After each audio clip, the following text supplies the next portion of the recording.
3 नवंबर को देर रात नेपाल में जोरदार भूकंप आया था। नेपाल के राष्ट्रीय भूकंप विज्ञान केंद्र के मुताबिक इसकी तीव्रता रिक्टर स्केल पर 6.4 मापी गई थी।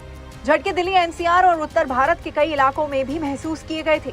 5 नवंबर तक जारी किए गए आंकड़ों के मुताबिक इस भूकंप के कारण नेपाल में 157 लोगों की मौत हो गई है, सैकड़ों लोग घायल हो गए हैं।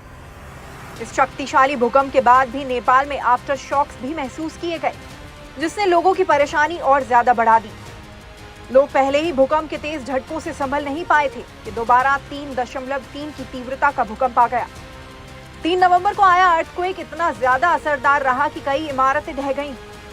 कितने ही लोग मलबे के नीचे दबे मिले।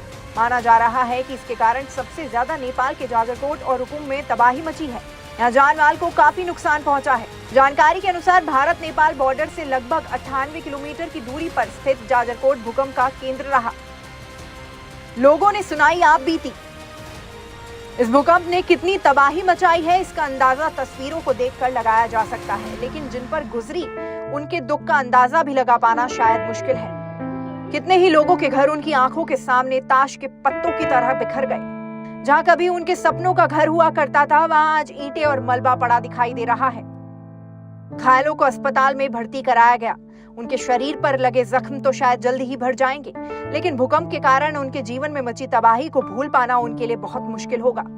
एक शख्स ने बताया कि लोग अपने घरों को छोड़कर बाहर आ गए थे और उन्हें खुले मैदान में सोना पड़ा।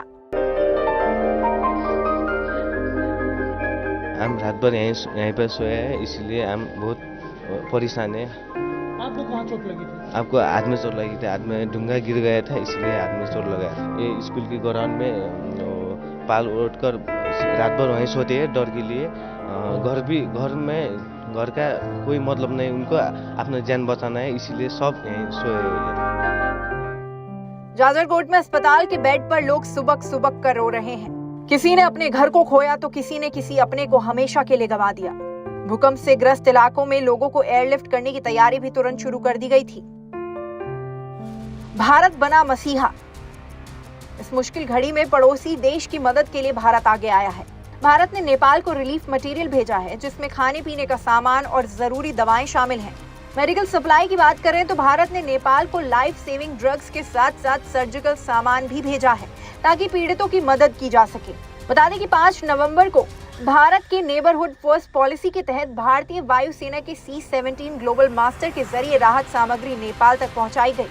भारत ने सबसे पहले मदद का हाथ नेपाल की ओर बढ़ाया है। पीएम मोदी ने भी सोशल मीडिया प्लेटफॉर्म पर नेपाल में आए भूकंप के कारण मची तबाही पर शोक जताया है। इस टॉपिक पर आपका क्या कहना है, हमें कमेंट